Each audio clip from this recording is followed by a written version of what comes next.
Hello दोस्तों, प्रेमानंद जी महाराज से कुछ 14 दिसंबर 2025 को कुछ क्वेश्चन पूछे गए थे, जिनमें से कुछ क्वेश्चन हमने उठाए हैं। तो फर्स्ट क्वेश्चन देखते हैं। अगर कोई हमारी मेहनत से कमाया हुआ धन हड़प ले तो क्या करें? मेहनत से कमाया हुआ धन हड़प ले, बड़े दुख की बात है यार। तो इसको परमात्मा के ऊपर ही छोड़ दो। अब मेहनत से कमाया हुआ धन हड़प ले तो दुख तो होता ही है, लेकिन इसका जवाब तो कोई बुढ़िया भी दे सकती है, कोई स्त्री भी दे सकती है। जैसे घर में कोई, गांव में कोई लड़ाई हो गई तो एक पार्टी का कोई गलत कर रहा है तो इधर की बुढ़िया क्या कही, जाओ सारे हो भरी पई हो। अब इस टीचर तो कोई भी बन सकता है, सड़क पर चलने वाला राही भी कुछ अच्छी बात बता सकता है, लेकिन टीचर्स डे तो हम लोग सिर्फ सर्वपल्ली राधाकृष्णन के जन्म दिवस पर ही मनाते हैं। अब उन्होंने टीचर का पद छोड़ के राष्ट्रपति का पद ज्वाइन कर लिया।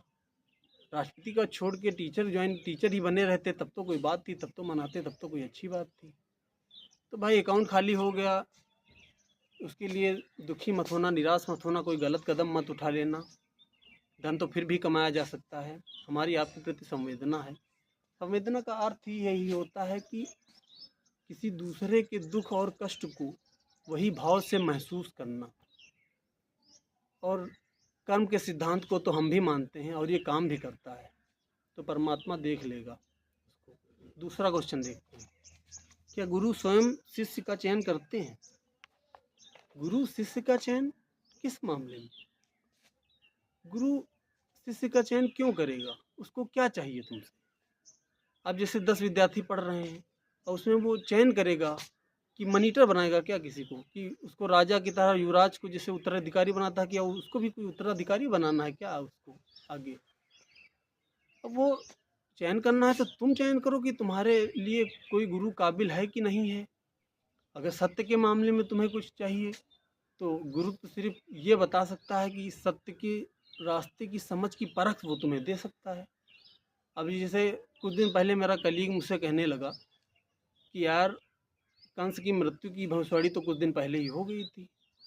तो उसका कहना था कि जेल में देवकी और वासुदेव को एक ही कमरे में क्यों रखा, अलग अलग रखते। तो हमने कहा यार, वो अपनी सिस्टर और जीजू को बिछड़ते हुए नहीं देख सकता था, पहले भांजा फिर ढिचके। अब हम इसी लगे हाथ, फिर हमने भी अपनी एक बात दाग दी। हमने कहा कि जब हनुमान जी सूर्य को खा गए थे, जिसका टेम्परेचर, सरफेस का टेम्परेचर लगभग 6000 डिग्री सेल्सियस होता है, और जब लंका जलाकर आए थे तो किसी तालाब में या नदी में अपनी पूंछ को जलाकर बुझा रहे थे। तो यार इसका ढोंगी कोई गोल मोल ही जवाब देगा, कहेगा तुम ईश्वर के ऊपर सवाल उठा रहे हो, नरक में जाओगे। अरे यार, नरक और स्वर्ग में हमको कोई इंटरेस्ट ही नहीं है। अभी कुछ दिन पहले हम एक कल ही वीडियो देख रहे थे विकास दिव्यकीर्ति जी का, जो दृष्टि एस के डायरेक्टर हैं। वो उन्हीं के स्कूल में गए थे, अपने ही स्कूल में बच्चों को प्रेरित करने के लिए, भाषण देने के लिए उनको बुलाया गया था। तो वो कह रहे थे कि हमारी सफलता में सिर्फ हमारा 1% हाथ है और बाकी सब 90% टीचरों का। अब ये भी बात सरासर गलत है, क्योंकि टीचर का काम सिर्फ इतना होता है कि वो तुम्हारे वो अपने सब्जेक्ट में बच्चों के प्रति उसका आकर्षण पैदा कर सके, उसका वे ऑफ टीचिंग, उसमें वो इंटरेस्ट जगा सके उसके अपने सब्जेक्ट में। वो इतना एक्साइटमेंट उसको हो जाए कि जो पढ़ा चुके हैं वो तो पढ़ के आए ही, जो अगला चैप्टर है उसे भी देख कर आए कि हमें आगे क्या पढ़ना है, क्या होने वाला है, आगे क्या बताएंगे। इतना एक्साइटमेंट हो जाएगा, इतना फिर इंटेलिजेंस मेहनत करेगा, इंटेलिजेंस भी जग जाएगा, तो फिर किसी भी फील्ड में आगे बढ़ सकता है।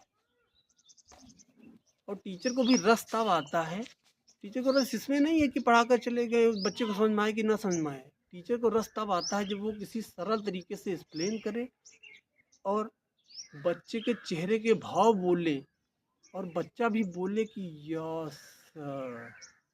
तब थर्ड क्वेश्चन, मृत्यु के बाद जीव का स्वरूप और उसकी यात्रा कैसे होती है? अरे यार, पता नहीं भाई। बैठकर नाम जप करने में और 2 घंटे परिक्रमा करने में क्या श्रेष्ठ है? बैठकर नाम जप क्यों करोगे? प्रेमानंद जी महाराज जी नाम जप क्यों बोलते हैं? उनकी भाषा हमको लगता है पंडित की भाषा है, ज्ञानी की नहीं है। पंडित शब्दों को पकड़ लेता है, सिद्धांत को पकड़ लेता है, लेकिन ज्ञानी जानता है। जैसे आचार्य प्रशांत पढ़ लिया कि ब्रह्म है, बताते फिर रहे हैं, डुबकी मारे हो। आचार्य प्रशांत की बातें ऐसी हैं जैसे इस तरह ये जा रहे हैं, ये जा रहे हैं, फिर नीचे चले गए, बातें ऐसी, फिर ऊपर फिर नीचे, जहाँ पहुँचाना चाह रहे हैं वहाँ पहुँचा नहीं पाते। ओशो जो है पहुँचाता था जहाँ पहुँचाना चाहता था। आचार्य प्रशांत वहाँ पहुँचे ही नहीं है तो दूसरे को क्या पहुँचाएंगे।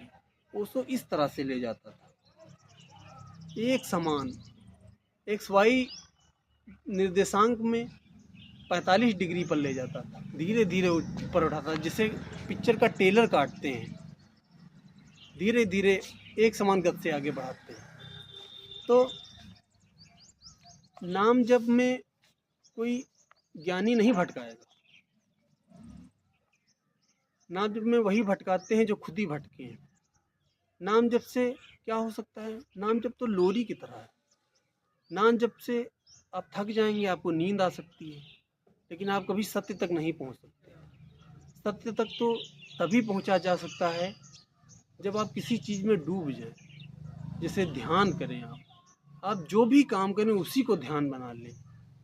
जिस काम में आप डूब जाएं, ये भूल ही जाएं कि आप यहाँ हैं, तभी आप उस सत्य तक पहुंच सकते हैं।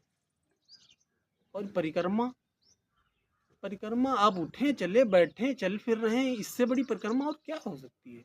अब जैसे विकास दिव्य कीर्ति जी हैं, वो उनकी भाषा ऐसी है कि वो जहाँ है वहीं संतुष्ट हो गए। उनकी भाषा खोजी भाषा नहीं है, उन्होंने मान लिया है कि